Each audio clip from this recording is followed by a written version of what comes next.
Hello, my rubber hearts.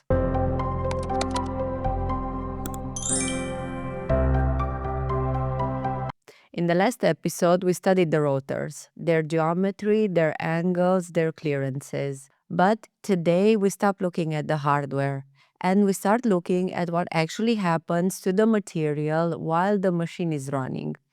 Because here is something that might surprise you.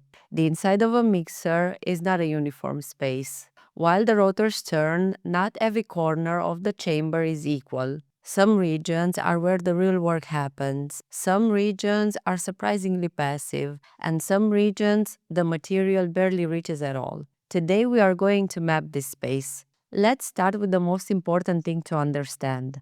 Inside the mixer, as the rotor turns, the material in front of a rotor flight can follow three possible paths. It can travel with the rotor flight in a rotating loop, what engineers call the rolling bank. It can be forced over the gap between the rotor tip and the chamber wall, or it can be pushed axially along the flight and travel around the rotor end. These three paths are not equally powerful, and the material does not always take all three. Which path it takes depends on one thing above almost everything else: how full the mixer is. And this is where the concept of dead zones begins. Imagine the mixer is underfilled.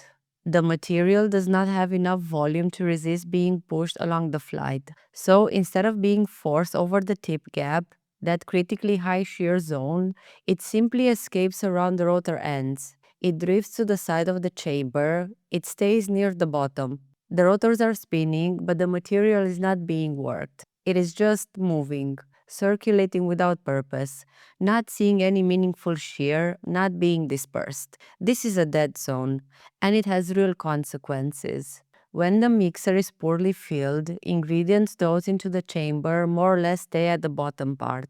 The rotor flights fails to transport material upwards. The mixing process becomes primarily distributive, and dispersive mixing is poor. Dead zones don't only appear when the mixer is underfilled. They can also appear under the ram, the top surface of the chamber, where material sometimes stagnates, shielded from the rotor action. This is why ram lifts are used deliberately during a mixing cycle, not just to add ingredients, but to break up stagnant zones and flush material back into the active regions. So a dead zone is not just an empty space. It is a region where your compound is present but not progressing. And time spent in a dead zone is time wasted. Next, we have high shear zones. Now let's go to the opposite extreme. When the mixer is sufficiently filled, something changes dramatically. The escape routes along the flight become more and more blocked. The material has nowhere easy to go, and so it is forced, under pressure, through the only remaining path: over the tip gap, the narrow space between the rotor blade tip and the chamber wall. This is where everything changes. As the material is squeezed through this gap, the deformation rate spikes. The stress acting on the compound reaches its maximum. Filler agglomerates that survive circulation through the rest of the chamber are now confronted with forces strong enough to break them apart. This is the high shear zone. And for intermeshing mixers, there is a second one: the gap between the two rotors themselves. Two high shear zones operating simultaneously, which is precisely why intermeshing systems excel at dispersive mixing. Something worth pausing on: increasing fill factor shifts the mixer from predominantly distributive to predominantly dispersive mixing, because more material is being forced through these high stress zones rather than escaping around them. So not only the geometry of the mixer defines the shear zone, the fill level determines whether the shear zones are even activated. Between the dead zones and the high shear zones lies the third element: the paths that connect them. The most important of these is the rolling bank. This is the mass of material that builds up in front of the rotor flight and travels with it in a rotating loop. It is a highly active mixing zone. Similar to what happens on a mill, material layers inside the rolling bank are continuously opened, stretched, and folded. It is where laminar mixing, the repeated stretching of layers, is most intense. But the rolling bank is not permanent. As the rotor revolves, material bleeds out of it. Some goes over the tip gap, some travels axially.